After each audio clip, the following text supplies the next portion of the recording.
and go ahead, open up your Bibles to Exodus chapter 1. I'm going to be doing something a little different. I'm doing what Sam did last time, and I have a PowerPoint. I know, fancy, 21st century. Don't expect this every week. He did it last week. I'm doing it this week.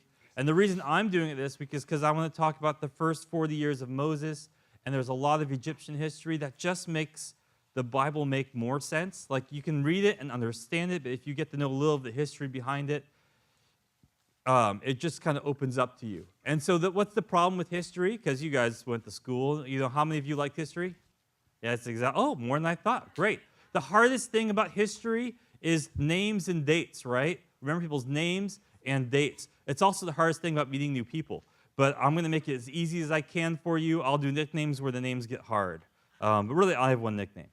All right, so we're going to talk about Moses, the first 40 years. It's in Exodus 1 through 2. If you don't know where it is, it's on page 30. You can just turn there.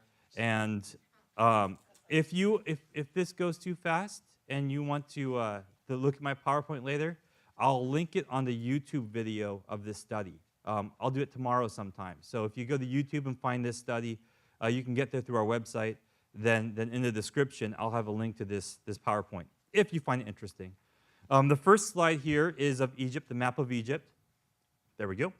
Sounds good, because I'm not controlling it, so I'm just having faith that God's following with me. But he is. He's doing good.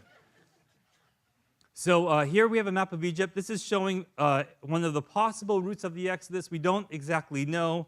I've done a little bit of research into this myself, quite a few hours actually, and this is the one I think is the best, the best one that fits the biblical description. We're not going to talk about the Exodus today, but I want a map of Egypt, so why not show you the one I like? But just in case you were curious, this big triangle in the middle is the Sinai Peninsula. They name it that because they think the Mount Sinai is on it. I don't think it is, but I will still call it the Sinai Peninsula because I don't have another name for it. To the left of that is Egypt. You see that big blue line on the left side? That is the Nile River.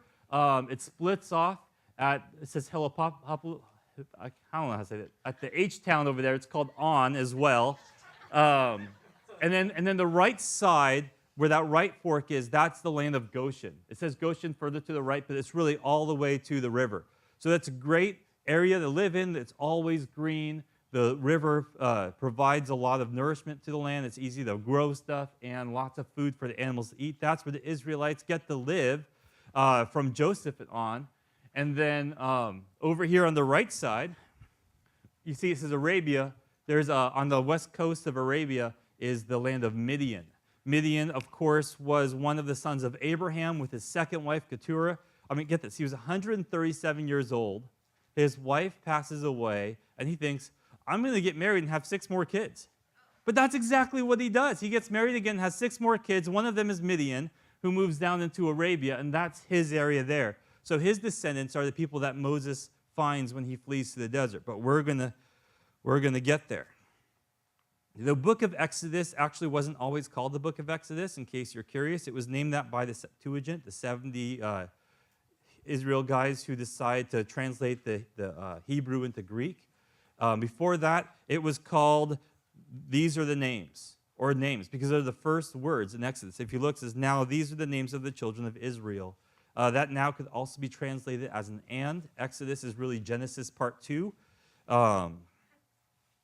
So let's read through this one real quick. Now these are the names of the children of Israel who came to Egypt. Each man in his household came with Jacob: Reuben, Simeon, Levi, and Judah, Issachar, Zebulun, and Benjamin, Dan, Naphtali, Gad, and Asher. And all those who were descendants of Jacob were 70 persons, for Joseph was in Egypt already, which you guys know because you guys know Genesis really well. And Joseph died, all his brothers in that generation. But the children of Israel were fruitful and increased abundantly, multiplied and grew exceedingly mighty, and the land was filled with them. Okay, so God blessed the children of Israel. They grew and they multiplied in this land of Goshen. They had the best of the land. God gave it to them. Things are good. On the next slide, you're going to see basically an overview of ancient Egypt. We're there. Sweet. So here are the approximate dates of the different kingdoms. There's 3 major kingdoms in ancient Egypt. They call them the Old Kingdom, the Middle Kingdom, and New Kingdom. and there's about 200 years between each of these kingdoms. They call them intermediate periods. And we're really interested in the new kingdom tonight. But there are some dates that are proposed. I know you guys are thinking, what about the flood? I have a little footnote. A lot of scholars think the flood happened around 2348 BC. And of course, here be right smack in the Old Kingdom. But the people who came up with the dates for the kingdoms don't acknowledge the flood. And the people who do the flood are going off of the biblical things. And I don't know how that matches up. Someone's dates are off. But we don't need to worry about that because we're not studying the Old Kingdom tonight. So just know that these are the dates that Egyptologists say the Old Kingdoms were. Because we know that there was a flood in there somewhere, some of those dates are going to be off. That part doesn't matter because we're not doing that. After this, by the way, in case you're wondering, it doesn't just stop. There's a third intermediate period, and then a late period or a late kingdom that goes all the way to Alexander the Great. And it's good to know that God didn't just make this stuff up. Everything that's in the Bible is actually happened in history. So you can go back in history and find evidence of it. Egypt's a little harder because if they don't like something, they try to erase the evidence. I'll get in that later. Let's take a look at the Old Kingdom really quick. It won't take long. The Old Kingdom is formed when the king of Lower Egypt in the north took over Upper Egypt, which is in the south. And that's when the Great Pyramids were built. So that's the Old Kingdom. We're not going to worry too much about that. We're moving on. The first intermediate period was a period of time when the central government of Egypt failed and local warlords grabbed for power and fought each other for a couple hundred years until a conquering king conquered Egypt and reunited the nation. That just means that nobody was really holding all of Egypt in power. It was decentralized, and nothing happened in the first intermediate period that deals with Moses, so we're moving on. Middle Kingdom saw great advancements in literature and science. Abraham visited Egypt at the beginning of the Middle Kingdom. So if you're wondering, where's Abraham in all this? When he goes to Egypt, Middle Kingdom, that's where he is. But we're not studying Abraham this time, so we're moving on. Second intermediate period, that actually is useful to our study tonight. It's another time of decentralization, but this time the ruling class were not Egyptians. They were a group called the Hyksos. So I got a picture from Egypt of some of your Hyksos people here. And the Hyksos, they were a Semitic group. Semitic is, people don't like Jews. They're called anti-Semites because the Jews are a group of Semitic people, which means from the Middle East. And so were these Hyksos. We don't know exactly where they were from. They were from, not Arabia, but like Iraq area, like where Babylon was. And they came to Egypt and they conquered them. They didn't conquer like with chariots, although they brought chariots in. They kind of conquered politically. They came in and they were friends with the Egyptians and they just rose through the ranks. You could tell them that they're different in this art. You can see the Egyptians over here with the white linen, they look like skirts. I don't know what else to call them, and those shirts on. But the Hyksos had brightly colored clothing and they had full beards where the Egyptians only had a little chin beard. And they also wore their hair differently and were lighter skinned. And if you go back into ancient Egyptian literature, you're going to find references to Hyksos. I even found a book once that thought that they found the tomb of Joseph because it was a Semitic ruler. But we know from the Bible that Joseph's bones were carried out, so it couldn't have been him, but it was probably one of these Hyksos guys.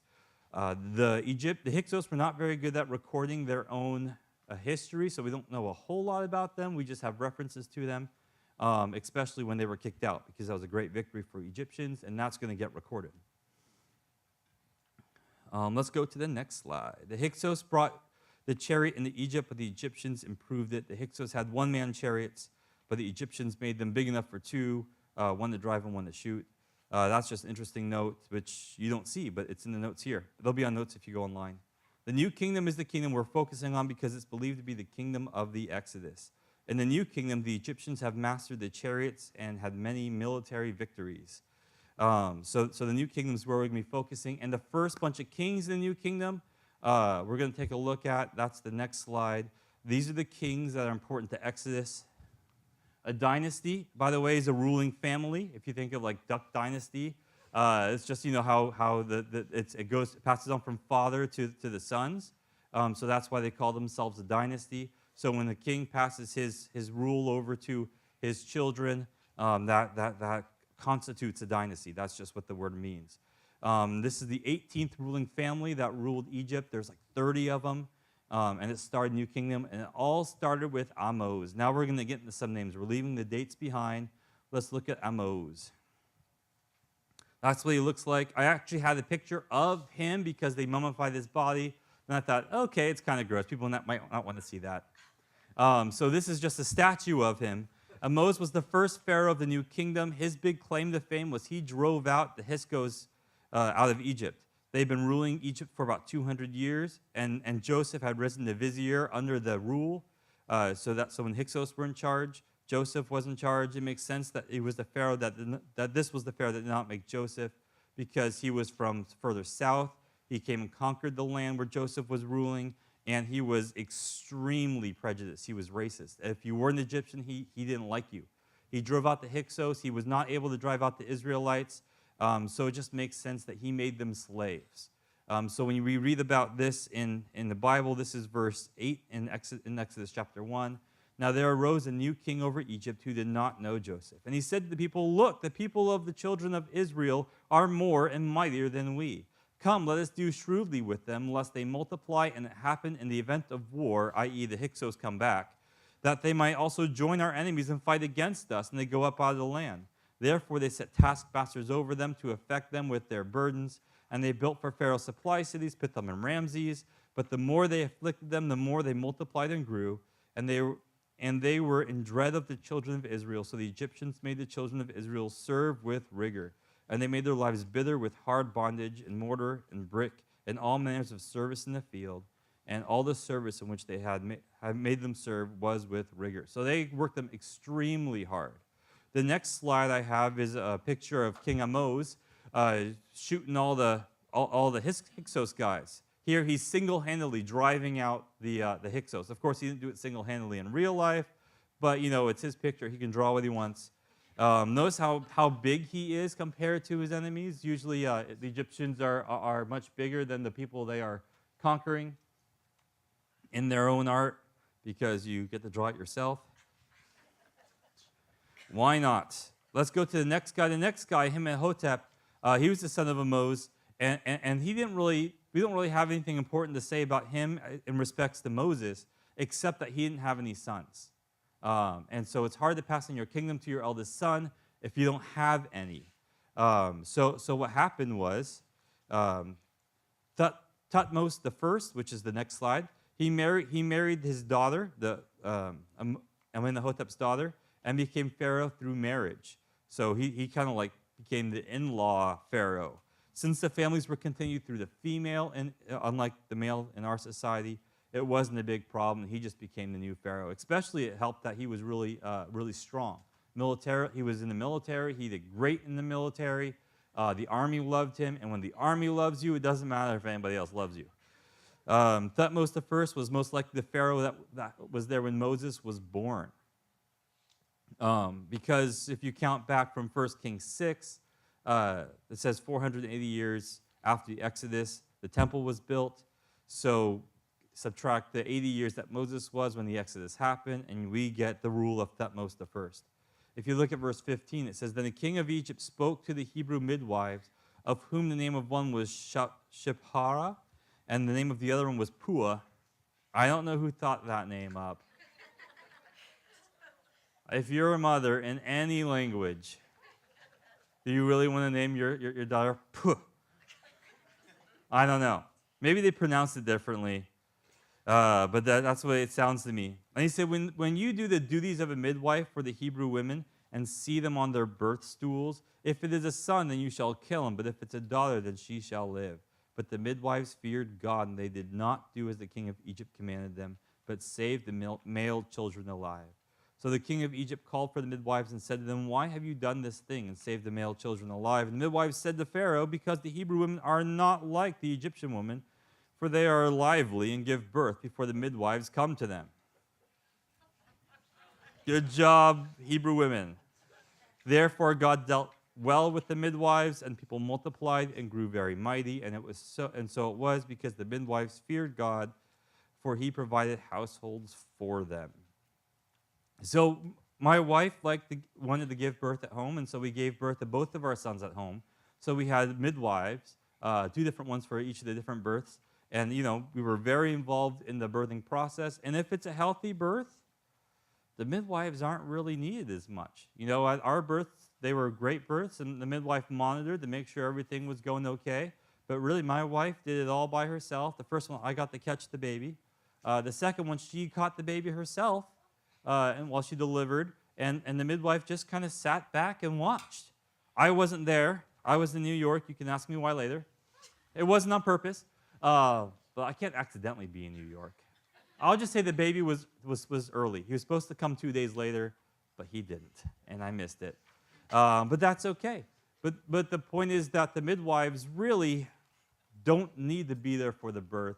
It's good that they're there if something goes wrong, but if everything goes right, they don't even need to be there. So it's very possible that these Hebrew women were able to give birth easily without these midwives coming here. Also, if you read Josephus, and I have, he says explicitly that these midwives were Egyptian, not Jewish. But they were the Egyptian midwives that serviced the Hebrew people.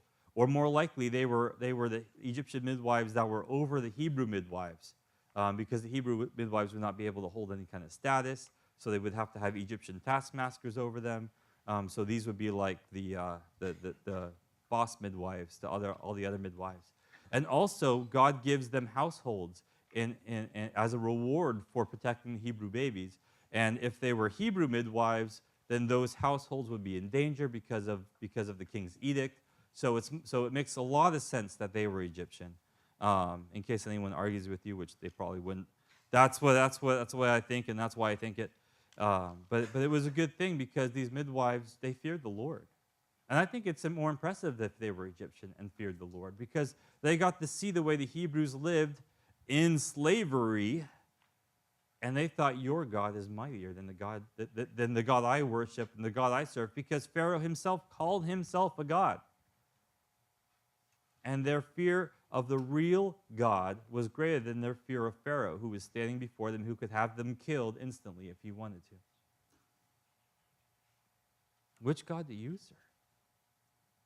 Do you serve a God that you can see and that can give you instructions? Or do you serve a God that you can't see, that you approach by faith? Knowing that he's always there and he's looking out for you. And no matter what happens, he's going to be there for you. So you serve him instead. They chose, and they chose well. Verse 22 says, So Pharaoh commanded all his people, saying, Every son who is born you shall cast into the river, and every daughter you shall save alive. Let's go to the next slide. So when I was reading Josephus, and I read some other extra biblical sources of Moses, and some of them just get weird.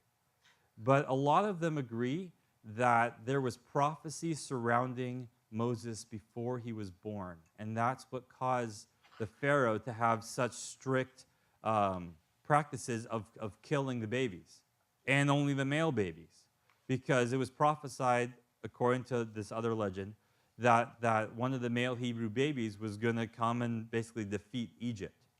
And so if he's thinking that's true, and who knows if it can be true, the Josephus names one of the Pharaoh sorcerers that was dealing with Moses later. If that's true, then he would want to kill all the boys to kind of stop that prophecy from coming true. And I kind of think there was something going on there, that God was moving and giving hints about something going on, because it makes more sense from what we read. But this is Hatshepsut. That is a hard name to say. From now on, I'm calling her Hattie. Because, like I said, dates and names are hard. When we come to something that's really hard, I'm calling her Hattie. Hattie was the only child of Thutmose I by his royal wife. She's most likely the daughter of Pharaoh that found Moses in the Nile. Whomever the next Pharaoh was going to be, it was going to have something to do with her. So basically, she is who the next Pharaoh is going to be. And you guys know that she names him Moses. Moses means, drew him out of the water. That's the Hebrew meaning. there is also an Egyptian meaning for the same sound, the same word. And you'll notice if you look at the king list, you see Amos, Tutmos, Tutmos, Tutmos. Mos also means son. So she's basically calling him my son in Egypt, in Egyptian, and then in Hebrew, drew out of the water. And so it's got kind of a double meaning. And you can imagine her dad, Tutmos the first, saying, hey, I ordered all the Hebrew babies killed, and she's keeping one. Come on. But you know how it is. You can make rules for everybody else, but your kids are the ones that mess you up the most, right? And you're like, I can't enforce rules on my own kids, but when I'm teaching in school or whatever, I can make them all do it. So there's probably a little bit of rebellion going on in there. Maybe she just wanted a baby to call her own. Who knows? I don't really know how old she was. I had not been able to find that out. But let's take a look at the text. This is chapter 2. And the man of the house of Levi, we know his name is Amram later on, went and took as a wife a daughter of Levi. So the woman conceived and bore a son. And when she saw that he was a beautiful child, remember Moses wrote that about himself. When he was a beautiful child, she hid him 3 months. But when she could no longer hide him, she took an ark of bulrushes for him, daubed it with some asphalt and pitch, put a child in it, and laid it by the reeds of the river's bank. And the sister stood afar off to know what will be done to him. There's lots of other accounts, extra biblical, about this stuff. They make Amram sound like Jesus himself. You know, it's the most holy guy ever. He was a priest and a prophet and all that kind of stuff. The Bible doesn't say a whole lot of that. Moses does not pump up his parents and saying how wonderful they are. He says they're basically just ordinary Hebrews who didn't want to kill their child. Then the daughter of Pharaoh came down to bathe at the river, and her maidens walked along the riverside. And when she saw the ark among the reeds, she sent her maids to get it. And when she opened it, she saw a child, and behold, the baby wept. So she had compassion on him and said, this is one of the Hebrews' children. Of course, Moses would have been circumcised. It would have been easy for her to tell that it was one of the Hebrews' children. Then his sister said to Pharaoh's daughter, shall I go and call a nurse for you from the Hebrew women, that she may nurse the child for you? And the Pharaoh's daughter said to her, go. So the maiden went and called the child's mother. Then the Pharaoh's daughter said to her, take this child away and nurse him for me. I will give you your wages. So the woman took the child and nursed him, and she got paid for nursing her own child. How many of you get that, right? And the child grew, and she brought him to the Pharaoh's daughter, and he became her son. So she called his name Moses, saying, because I drew him out of the water. Trust in the Lord. Things look dark. They thought, there's no way we can keep this baby quiet. Like I said, I've got 2 sons. There's no way I could have kept the baby quiet for a week. 3 months, that's a long time to keep a baby quiet. But, you know, I'm sure God was with them. And I'm sure God was speaking to their hearts. I'm sure that they knew there was something special about this child, probably because of all the miraculous stuff God did to keep this baby safe just in those first 3 months. And then she entrusts the Lord by putting him in the Nile, so she's technically following the king's orders, put the babies in the Nile. And then she gets him back and is able to raise him. And at that time, they stopped weaning kids between 3 and 5. You know, so there's some real formative years that she gets to speak to her son, that she gets to invest in her son before she has to bring him back to Pharaoh. And she got paid for it the whole time. So talk about stay-at-home mom. She was a stay-at-home mom. And Hattie here brought him up and gave him the best training there was. When Moses goes before the burning bush and says that I'm slow of speech, God could have said, yeah, right. You were being groomed to be the next Pharaoh. You had all the elocution lessons that anyone could have. He probably was a great speaker. Except by then he was a different man, and we'll get there. In Acts chapter 7, you don't have to turn there, but if you can, if you're fast. Verse 20, Stephen's talking about Moses. Stephen says, at this time Moses was born and was well-pleasing to God. He was brought up in his father's house for 3 months. But when he was set out, Pharaoh's daughter took him away and brought him up as her own son. And Moses was learned in all the wisdom of the Egyptians and was mighty in words and deeds. I was reading in Josephus, and whenever you read like an extra biblical source like Josephus, he might be telling the truth, but he's also a national. Like he's also wanting to put the Jews in a good light. So he might exaggerate some things. You just can't say this is what happened. When you're reading the Bible, God inspired it. This is what happened. But he said that Moses led the Egyptian army against the Ethiopians. That Moses married an Ethiopian princess to end the war as a peace treaty, which was common in those days. And in Numbers 16, before Moses says he's the humblest man ever, he says that his sister and brother were accusing him of were complaining about his Ethiopian wife. And we know his wife Zipporah was a Midian who was not Ethiopian. So it's just like, maybe. But you don't have to get stuck on that too much because it doesn't really matter for the biblical narrative. You know why it doesn't matter? Because Moses didn't write too much about it. He wrote everything we need. This extra stuff is nice. But we can't get distracted by the extra stuff and miss the main meaning of the passage. But the point I want you to remember about tonight's study is Moses was brought up in Egypt. He knew he was a Hebrew. It wasn't like, I'm not your real son. He knew it because he was older when he got adopted in the Pharaoh's household. He probably had an idea that there was something special about him, that God protected him and saved him. What would it be like to grow up thinking that, ooh, God's got a special plan for me? My people are in slavery. I might be the next Pharaoh after this guy dies. I can rescue my people. I can free my people. He's probably thinking, I can do something about this. And so I'm sure he's studying hard. I'm sure he's working hard. I'm sure he's fighting hard when he's learning how to fight for the military because he wants to be a Pharaoh who can actually rescue his people from bondage. Can you imagine the call on his life? How he felt when he's growing up? This is what I am meant to do. This is my purpose here. God is with me. And then, Thutmose II. Thutmose II was born to Thutmose and a lesser wife. In order to secure the throne, he had to marry his half-sister Hattie to be the next Pharaoh. So I'm sure this was kind of a blow to Moses. You know, I think I'm going to be the next Pharaoh, and then the king dies. Yes, it's my turn. This other guy, you know, Hattie's half-brother comes in, and it's this weird brother-sister marriage, which they did do at those times because they did for political reasons, because he wanted to be king. But he was sickly and didn't live long, and he never had any children with Hattie.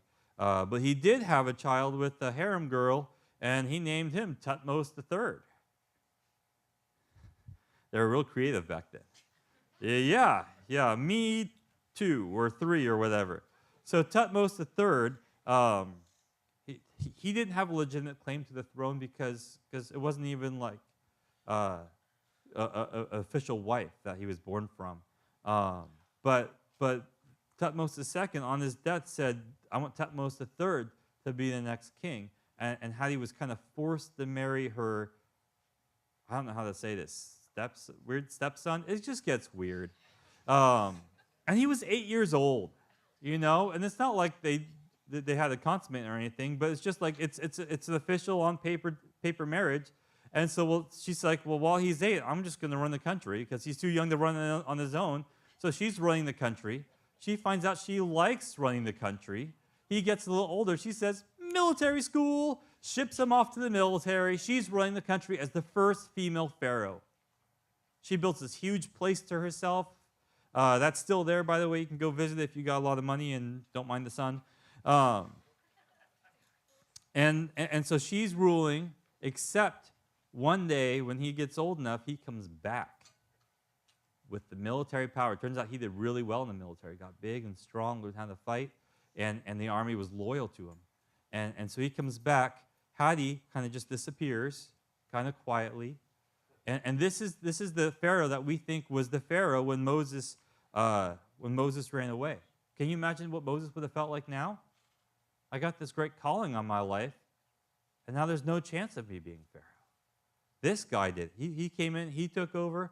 He's got an army. I got nothing. And so maybe it's like, maybe there's another way. Now it came to pass in those days, verse 11, chapter 2, when Moses was grown, that he went out to his brethren and looked at their burdens. I wonder if he visited them a lot or just kind of waited until now. Maybe he just waited. Maybe he was too busy learning how to be a Pharaoh for those first 39 years. And now he's like, well, now I don't have a chance to be Pharaoh. I'm going to go see what my brethren are doing. No one liked them, by the way. They were all racist. The only one who really protected them was his mom, Hattie. So now, his life is hanging in the balance. He didn't do anything wrong yet, but they're looking for a reason to get rid of him. And he saw an Egyptian beating a Hebrew, one of his brethren. So he looked this way and that way, and when he saw no one, he killed the Egyptian and hid him in the sand. He had training as the next Pharaoh. He would have learned how to fight. He would have learned how to kill people. And he was like 40 years old when he did this. I'm almost 40. And I'm thinking, yeah, I could probably kill an Egyptian if I had to. Oh, by the way, side note, I am turning 40 soon, in a couple of years. So I'm gonna be in the market for a midlife crisis, if anyone's got any in mind. I don't like motorcycles because you have to wear a helmet, and I don't want to do stuff where you have to wear a helmet. I don't have enough hair for a convertible, and I get seasick on boats. So anything else other than those things.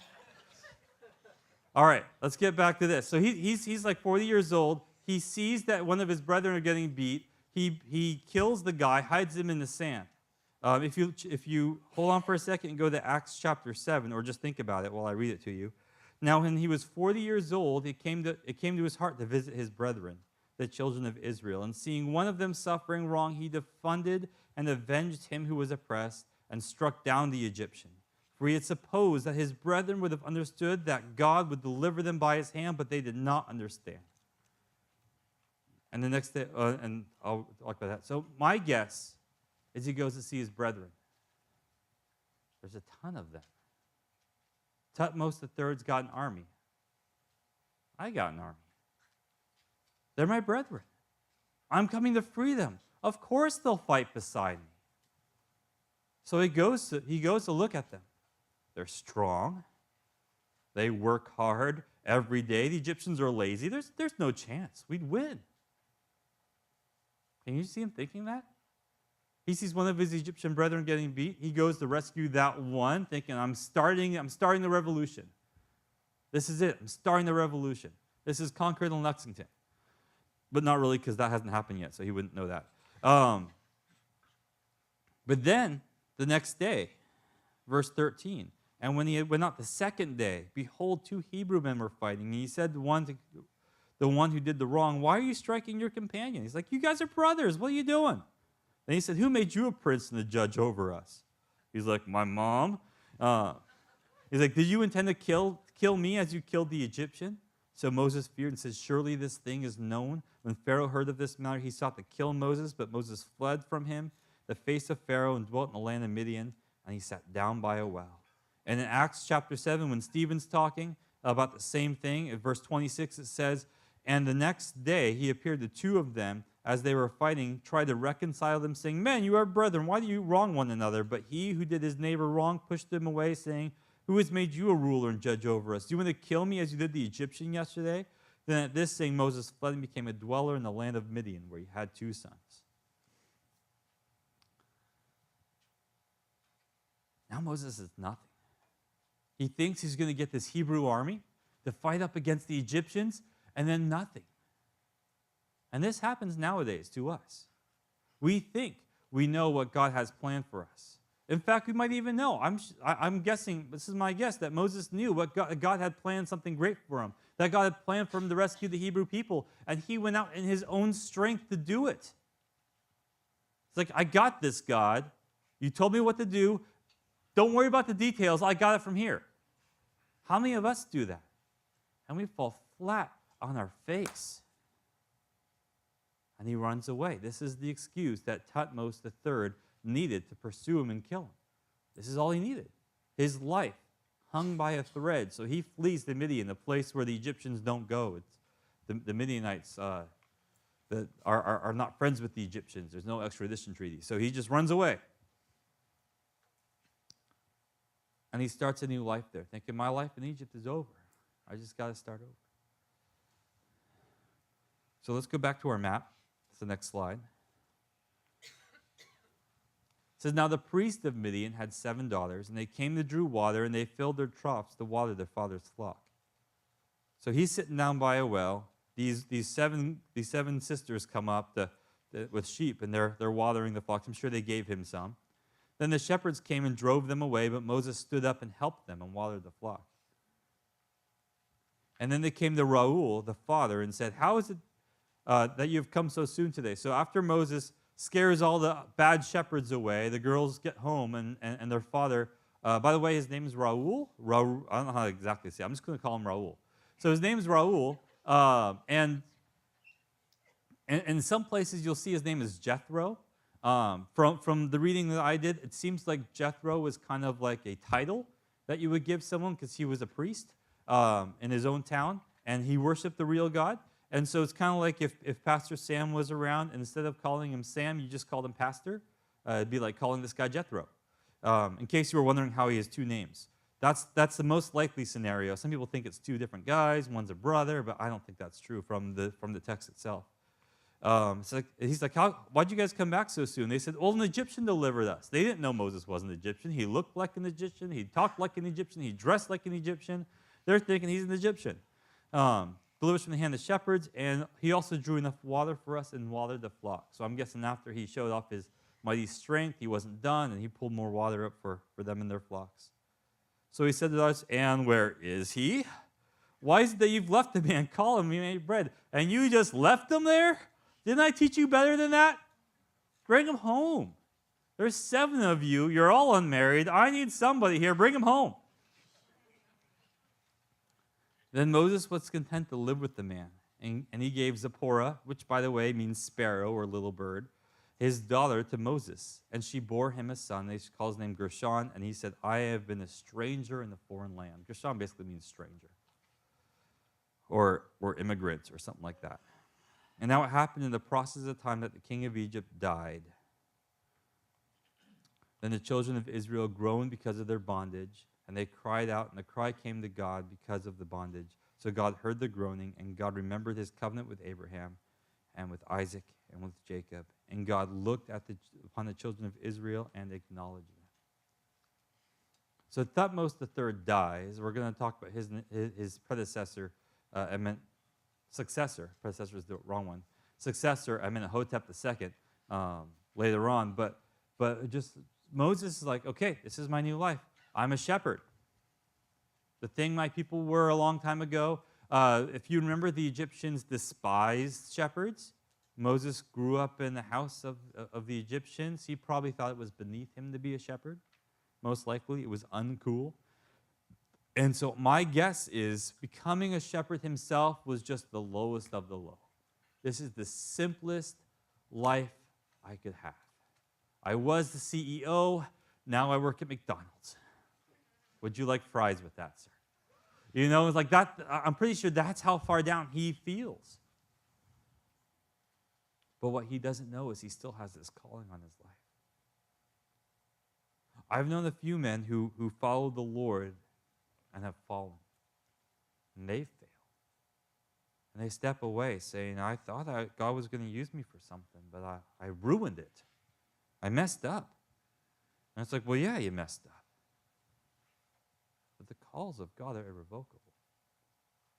If you have been on fire for the Lord thinking God's going to use you for something great, and nothing great happened, don't think it's because you messed up. Don't think it's because you failed, that you tried to do it in your own strength, and you just ruined all of God's plans. If you think that you are strong enough to ruin God's plans, you think a lot more about yourself than there really is to think about. I'm not strong enough to mess up God's plans. I can't do it. If God can use a pagan army to punish his Hebrew people, how am I going to stop God from doing his work? I can't stop him. You can't stop him. Maybe it's just not time. Maybe you just need to go up to the mountain and pray. The same mountain Moses went to when he saw the burning bush, by the way, is the same mountain Elijah went to when he was running away. You remember that story, right? He does this great thing on Mount Carmel with the bulls and the prophets of Baal and the prophets of Ashereth. And he brings the rain back. It hadn't rained in 3.5 years. Jezebel says, I'm going to kill you. He goes, and runs away, right? He runs for like days. He's exhausted, lies under a broom tree. Angel comes, gives him an angel food cake. It's in the Bible. You can read it. And he gets up and he's strengthened from that and keeps going for more days till he gets to Mount Horeb, basically this mountain, to pray to the Lord.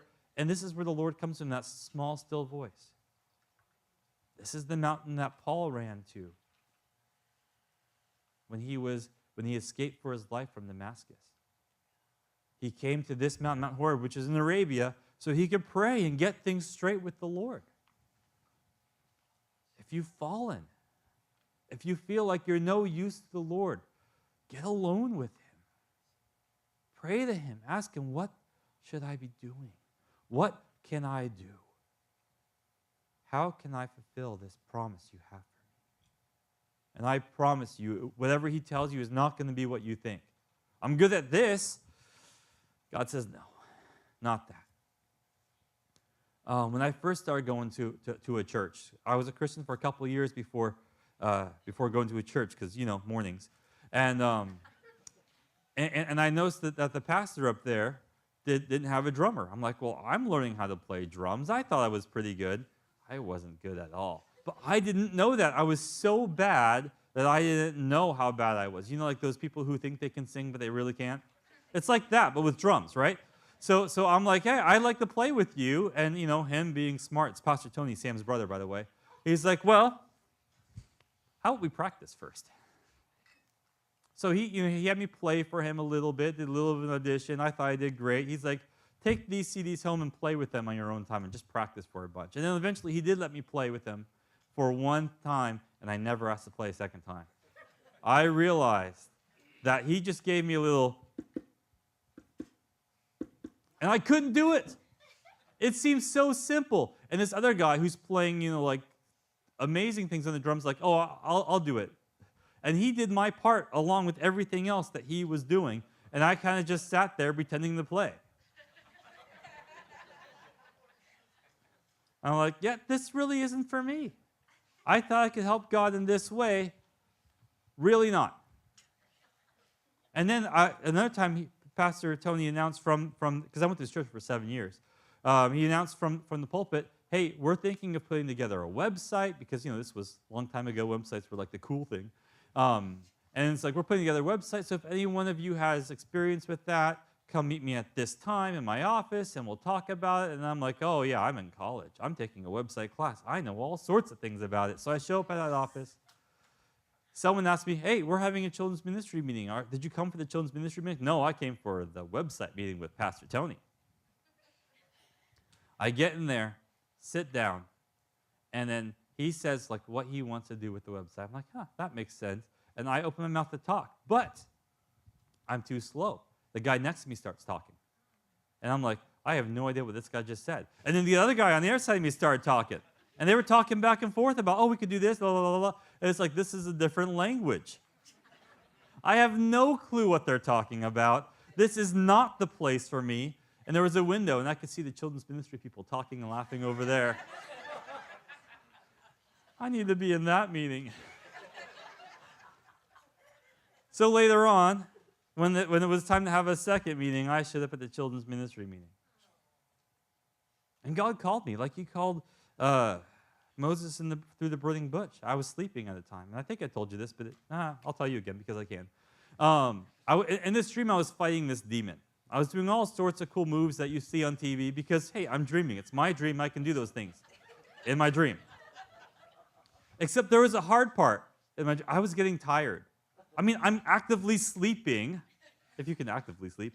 I'm actually sleeping at the moment, so it's like, why are you getting tired when you're sleeping? But I was getting tired, and I realized if I just got struck once by this demon, I was done for. Then Tony shows up with his 4-year-old daughter. I mean, she's in college now, but at that time she was 4. And he took over fighting the demon for me. He says, hey, I'll take over fighting. You get my daughter to church. I'll meet you there when I'm done. So I grab her hand, and I take her to church, and he takes over fighting the demon. Don't stay to watch. And then he shows up a little later, and as I'm waking up, God says, I will fight the battles. you take care of my children. It's like that was the calling on my life. That was my burning bush moment. And you might have a burning bush moment where God says, hey, this is what I want you to do. And it's super clear. And you're like, okay, I'm just going to do that from now on. But you might not. But Moses was 80 years old before he had his burning bush moment. That's a long time. Is there anyone here who's 80 yet? So it might happen for you still. And you're thinking, 80 years old, that doesn't leave much time left. He still had 40 more years after this. Because it wasn't his timing. He thought he'd just die a lonely poor shepherd. I mean, he had his wife and 2 kids, but look at all the people he left behind in Egypt. He knew what God had for him. He thought he had lost it, and he just about lost hope that he would ever do it when God called him back. And maybe that's you, and maybe that's not you, because you're actually at church. Maybe it's somebody you know who has fallen from the faith for whatever reason. Maybe it was something they did. Maybe it was losing someone special that was close to them. And like, I don't know if God's strong enough because he let this happen. And they've fallen away. They're wandering in the desert watching sheep instead of doing what God's called them to. And you're like, I know God's got something better for you than this. This is not it for you. And they're like, I'm done. I've retired from the Christian faith. I don't know how God can use someone like me. God could use someone like Moses. And he did.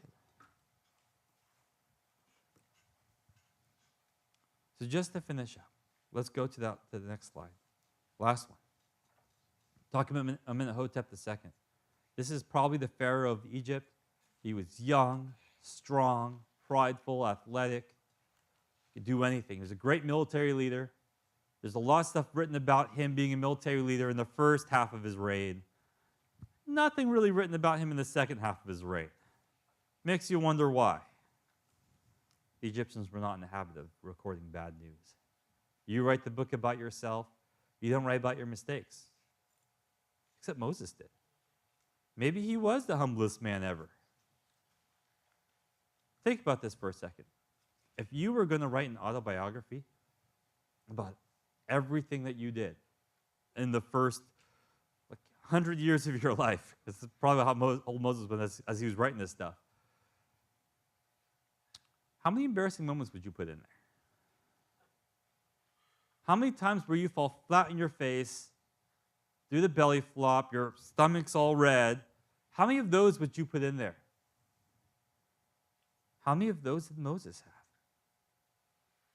Do we ever see Moses fail? Oh yeah, killing the Egyptian, telling God, I can't do this. God says, no, you can do this. He's like, no, I really can't do this. So much that he arouses the anger of God. God has been so patient with me. I can't imagine how much more I'd have to mess up before I arouse his anger. Moses went that far. He said to God's face, find someone else. Yet I admire Moses. Because eventually he said, okay. And he did it. He followed the Lord. And you know he was prideful at first. When he wrote the humblest man ever, that wasn't, he wasn't talking about the first 80 years of his life. That was later on. Because God gave him 2 signs, remember? He said, throw it on your staff, it'll become a snake, which he did multiple times for Pharaoh. And if they don't believe that sign, which they didn't, then stick your hand in your cloak, take it out, it'll become leprous. Never did that sign. I would have done that sign all the time. Don't believe me? Ooh! Touch it, really touch it. Never did that. Humility is something that comes from failure. From realizing that you can't do it all. Right? You shouldn't do it all. And when you realize that, then you are ready to let God use you for the purposes that he has designed already for you. And blessed are you if he's already told you what they are, but blessed are you if he hasn't. Because that just leaves open the wide possibility. What if somebody you talk to becomes the next great evangelist like Billy Graham, or a great missionary that goes into a country and saves everybody, and all you did was be their Sunday school teacher. I mean, that happens. Some great evangelist, I think it was Moody, got saved in the shoe shop when the guy from church came to visit him, saying, "Hey, I saw you at church the other day. I just want to talk to you about it." Spurgeon, I think, got saved because he was walking past a church, and he heard the preacher speaking from inside. Billy Graham got saved because he heard Billy Sunday talk, and Billy Sunday got saved because he was a baseball player, and they had some spare time. He was out drinking with his buddies, and then he heard some songs that his mother used to sing him being sung at the local mission, so he went to go listen to them and got saved. He got saved because his mother sang Christian songs to him when he was a boy. And because he got saved, Billy Graham got saved. And because Billy Graham got saved, millions of people heard the gospel. Because one mom sang the one baby. Just like in Moses, one mom taught one baby who God is. There is no one more important than you in God's eyes. God will use you. And the sooner you become humble like Moses eventually was, the sooner God will get to work through you. Let's pray. My Lord Jesus, you are an amazing God. Thank you so much that we have Moses to look to be an example of what to do and what not to do, to be an example of pride, but also of humility. And I pray, Lord, that the lessons we learn from his life would affect ours tonight. If there is anyone out here who has not yet given their lives to Christ, you have not yet heard the call of Christ, not on your ministry, but just on salvation. God loves you. He died for your sins. He rose the third day. If there's anyone out here who has not yet accepted Christ, and you feel him tugging on your heart, please raise your hand now, and I will pray for you, and I will pray with you. That you will be saved like I am and like everybody else here. That together we can follow the Lord and bring his glory to this earth. And God knows our hearts. He knows yours. And if you're a Christian and something's tugging at your heart and you need prayer, you know you can come down and get it.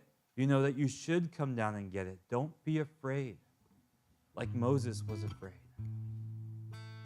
But later he became strong when he heard the calling on his life. And maybe you're wondering what God wants me to do. What can I do for the Lord? I'm nobody. God's got a plan for you. And maybe he's told you tonight. And so I pray that you would just accept his plan and not try to bring it by your own strength, but you would trust him to bring it through you. And if that's you, I invite you to come down for prayer afterwards so that we can pray for you and encourage you and strengthen you. I know God's spoken to some of your hearts tonight. My Lord Jesus, you are an amazing God. Thank you so much for being here with us, Lord, that when we gather together, you are here, that you speak through us, that you speak to us, that we truly are your body, and we truly are your bride. We pray, Lord, that as we go from this place of prayer, that our hearts would remain, that we would be open to listening to your voice, to your direction, as you guide us through this thing called life. We love you, Jesus. We pray in your holy and precious name.